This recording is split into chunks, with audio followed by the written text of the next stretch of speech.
Cartoons, animes and games இது எல்லாத்துலேயும் காமனாக இருக்கிறது ஃபேண்டசி ஸ்டோரி, அதாவது ஒரு கற்பனை கதை. அண்ட் இதே கற்பனை கதை தான் நம்ம வந்து லைவ் ஆக்ஷன் மூவிஸ்லேயும் கன்சியூம் பண்ணுறோம்.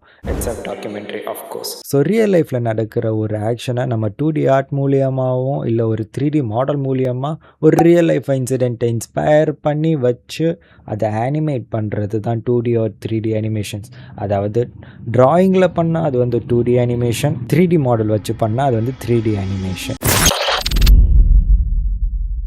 எந்த ஒரு ஃபேண்டசி ஸ்டோரியும் அதை எப்படி கன்சியூமருக்கு கொடுக்கணுங்கிறது ஒரு ரைட்டர், ஒரு டைரக்டரோட பர்சனல் சாய்ஸ். அது வந்து எப்படியாவது இருக்கலாம். சிஜி, விஎஃப்எக்ஸ் இல்லைனா ஒரு ரியலிசம் இமோஷனை பிரேக் பண்ணக்கூடாதுக்காக நிறைய பேர் இந்த அனிமே, கார்ட்டூன்ஸ் அண்ட் கேம்ஸ் மூலியமாக ஒரு ஸ்டோரியை சொல்ல ட்ரை பண்ணுவாங்க. இது எதுக்குன்னா, ஃபர்ஸ்ட் ஆஃப் ஆல் இந்த வேர்ல்டில் இருக்கிற எல்லா எலமெண்ட்ஸும் ஒரே ஆர்ட் ஸ்டைலில் இறங்கிடும். ஸோ நீங்கள் எக்ஸ்ட்ராவாக பிஎன்ஜியை போட்டு அங்கே ஒரு ஃபயரோ இல்லாட்டி ஒரு அன்ரியலிஸ்டிக் 3D பிளாஸ்ட்டு உருவாக்கணும்லாம் தேவையில்லை. எல்லாமே ஒரே ஆர்ட் ஸ்டைலில் ஒரே யூனிவர்ஸில் நடக்கிற மாதிரி இருக்கும். உங்களோட ஆடியன்ஸ்க்கு இமோஷன் பிரேக் ஆகுது. அண்ட் சில டைம்ஸ் உங்களுக்கு வந்து அந்த ஆர்ட் ஸ்டைலில் அந்த வேர்ல்டில் நடக்கும்போது நீங்கள் என்ன தான் எக்ஸாஜுரேட் பண்ணாலும் உங்களுக்கு அந்த இமோஷன் பிரேக் ஆகாது. இதுக்கு best example Tom and Jerry.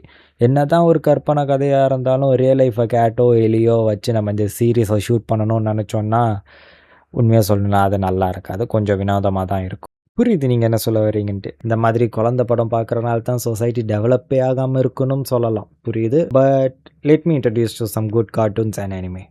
Avatar. Yes, Avatar ஒன்றும் அனிமே இல்லை, அது வந்து ஒரு அமெரிக்கன் ஸ்டுடியோ கிரியேட் பண்ண ஒரு கார்ட்டூன். ஹியூமன்ஸ் எமோஷனால் கிரியேட் ஆன ஒரு மோஸ்ட் காம்ப்ளெக்ஸான ஆர்கானிசம் இந்த பிளானட்லேயே. எல்லா ப்ராடக்ட்லேயும் ஒரு மேனுஃபேக்சர் டிஃபெக்ட் இருக்கிற மாதிரி ஹியூமன்ஸுக்குமே மேனுஃபேக்சர் டிஃபெக்ட் இருக்குது. அதுதான் நம்மளோட எமோஷன்ஸ் கண்ட்ரோல் பண்ணுற விதம். நிறைய பேரால் அவங்களோட எமோஷன்ஸை கரெக்டாக கண்ட்ரோல் பண்ண முடியாது. சில பேர் இதுக்கு பேரெல்லாம் வச்சு எனக்கு அப்பப்போ மூட் சிங்கெல்லாம் ஆகும்டா, அப்பப்போ ஒரு மாதிரி டெரரா பண்ணுவேன்டா, அப்படின்லாம் சொல்லுவாங்க. Let's all accept it, they are just not mentally stable. It's fine, it's okay. நம்ம எல்லோரும் ஹியூமன்ஸ் தான், நம்ம எல்லாருக்கும் ஒவ்வொரு டைமில் ஒவ்வொரு எமோஷன்ஸ் பீக்காக இருக்கும். அண்ட் எல்லாருமே அதை கண்ட்ரோல் பண்ணுறது அண்ட் அதை அண்டர்ஸ்டாண்ட் பண்ணுறது தான் நம்மளோட லைஃப். ஸோ இதை தான் அவதார்லேயும் சொல்ல வராங்க. ஒரு ஹியூமன் எமோஷனை கண்ட்ரோல் பண்ணுறது எப்படி, ஒரு ஹியூமன் அவனோட எமோஷன்ஸ் அண்ட் அவனோட சக்ராஸ்ன்னு அவங்க சொல்லுவாங்க. பட் லைக் மெயினாக ஒரு ஹியூமன் எப்படி ஒரு மெடிடேஷன், ஒரு லைக் செல்ஃப் கண்ட்ரோல், ஒரு செல்ஃப் என்லைட்மெண்ட்டை தேடி போகலாம் அப்படிங்கிறத ஒரு கார்ட்டூன் வகையில் அழகாக சொல்லுவாங்க. இது நான் புக்கு படித்து இது பண்ணிப்பேன்லடா, இதை வந்து ஒரு கார்ட்டூனில் சொல்லணுமான்னா இதை பற்றி மட்டும் அவதார் பேசலை. War, genocide, colonisation, identity, destiny, abuse and parental pressure, forgiveness versus revenge. அதாவது ஒரு சர்லார், ஒரு RRR இருக்குது, வேலையில்லா பட்டதாரி இருக்குது, ஒரு அசுரன் அண்ட் அன்பே சிவம். இது எல்லாமே இந்த ஒரு அவதார் சீரீஸில் இருக்குது. இப்படி ஒரு ஷோவில் இந்த ஃபிலிம்ஸோட கோர் கான்செப்டை வச்சு தான் ஒரு பியூட்டிஃபுல்லாக அழகான ஒரு ஸ்டோரியை கார்ட்டூனாக நம்மளுக்கு சொல்ல வர்றாங்க. ஸோ நம்மளோட அடுத்த டாபிக் ஆனிமே. ஆனிமேனா ஒன்றும் இல்லை, சைனா, ஜப்பான், கொரியா, அதாவது ஈஸ்ட் ஏஷியாவில் எல்லா அனிமேஷன்ஸ் 2D அண்ட் 3D அனிமேஷன்ஸுக்கும் ஆனிமேன்னு சொல்லுவாங்க, அவ்வளவுதான். Let me show you some peak content. Attack on Titan. Okay, இந்த அளவுக்கு பீக் வேணால், நம்ம ரொம்ப பீக் போயிட்டோம், நம்ம கொஞ்சம் கீழே இறங்கி வருவோம். வின்லேண்ட் சாகா. ஸ்டார்டிங்கில் ஒரு வைக்கிங் ஸ்டோரி மாதிரி தாங்க இருக்கும். ஆனால் உள்ளே போனால் தான் தெரியுது, racism, nationality, patriotism, பேசிஃபிஸ்ட், revenge, வெஞ்சன்ஸு, blood, வாரு, பாவர்ட்டி, ஃப்ரீடமு, ஸ்லேவு, எப்பா.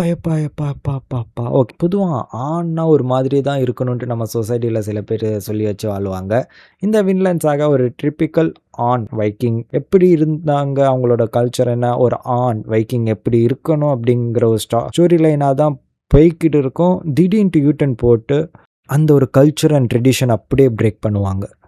ஸ்பாய்லர்ஸ் வேணான்னா ஸ்கிப் பண்ணுங்க. பட் இந்த சீரீஸோட ஷார்ட் ஸ்டோரி என்னன்னா, ரத்தம் தெறிக்க கொலை பண்ணுற ஒரு ஹியூமன் எப்படி சண்டையே வேணான்னு எல்லாத்தையும் விட்டுட்டு ஹியூமனிட்டின்னா என்ன, ஒரு ஹியூமன் லைஃபோட வேல்யூனா என்ன, ஒரு ஹியூமன் எப்படி இருக்கணும், இன்னொரு ஹியூமனுக்கு என்ன எமோஷன்ஸ் இருக்குது, இன்னொரு ஹியூமன் என்ன ஸ்ட்ரகிள் ஃபேஸ் பண்ணுவாங்கன்ட்டு சொல்லித்தர ஒரு ஸ்டோரி தான் இது.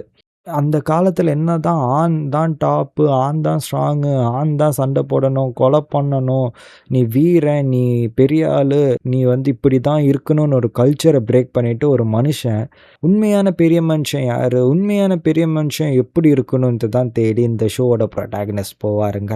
அதுதான் வில்லன் சாகா. இதில் நீங்கள் நினைக்கிற மாதிரியோ இல்லை உங்கள் ஃப்ரெண்ட்ஸ் சொல்கிற மாதிரியோ அடல்ட் கண்டென்ட்ஸ்லாம் வராது. இது ஃபுல் அண்ட் ஃபுல் ஒரு human emotions and sentiment base பண்ணியான ஒரு ஸ்டோரி லைன். இதை வந்து மாங்காக்கா யுகிமுரா சென்சே வந்து ரொம்பவே அழகாக ஒரு நிறைய ரூல்ஸை பிரேக் பண்ணுற மாதிரியான ஸ்டோரியாக எழுதியிருக்காரு. ஸோ நிறைய பேர் நினைக்கிற மாதிரி இல்லாமல் கார்ட்டூன்ஸ் அண்ட் அனிமேஸில் கூட நிறைய நல்ல ஸ்டோரி லைன்ஸ் இருக்குது, மொராலிட்டிஸ் உள்ள ஸ்டோரிஸ் அண்ட் ஷோஸ் நிறையாவே இருக்குது. And at the end of the day நீங்கள் எதை பார்க்குறீங்கன்னு தான் முக்கியம். ஸோ ஒரு கார்ட்டூனை சின்ன பசங்க பார்க்குறது தான் அப்படின்ட்டு நீங்கள் குறைச்சி எடை போடாமல், ஒரு அனிமேனா அது வெறும் அடல்ட்டாக தான் இருக்கும், இல்லாட்டி ஒரு மாதிரி அசிங்கமாக இருக்கும்ன்ட்டு நினைக்காம ஆக்சுவல் ப்ராப்பரான ஷோஸ் தேடி பார்த்தீங்கன்னா மேபி உங்களுக்கு சில விஷயங்கள் கற்றுக்கலாம், சில கல்ச்சர்ஸ் கற்றுக்கலாம், and different perspective of life கண்டிப்பாக கிடைக்கும்ன்ட்டு நான் என்னோட ஒப்பீனியன் சொல்கிறேன். At the end of the day இது என்னோட யூடியூப் வீடியோ, இது என்னோட ஒப்பீனியன். நீங்கள் பிடிச்சிருந்தா லைக் பண்ணுங்கள். இந்த மாதிரி நிறையா கண்டென்ட் வேணும்னா சப்ஸ்கிரைப் பண்ணுங்கோங்க. அண்டு இன்னும் இந்த வீடியோ பார்க்குறீங்கன்னா தேங்க்ஸ் ஃபார் வாட்சிங் த வீடியோ. அண்டு அடுத்த வீடியோவில் கேம்ஸ் வர்சஸ் லைவ் ஆக்ஷன் பற்றி நான் எக்ஸ்பிளைன் பண்ண ட்ரை பண்ணுறேன். இந்த மாதிரி வீடியோஸ் வேணும்னா மறக்காமல் கமெண்ட் பண்ணுங்கள். அண்டு உங்கள் ஃப்ரெண்ட்ஸுக்கும் ஷேர் பண்ணுங்கள், நான் ஸ்டார்டிங்கில் சொன்ன மாதிரி. பாய்.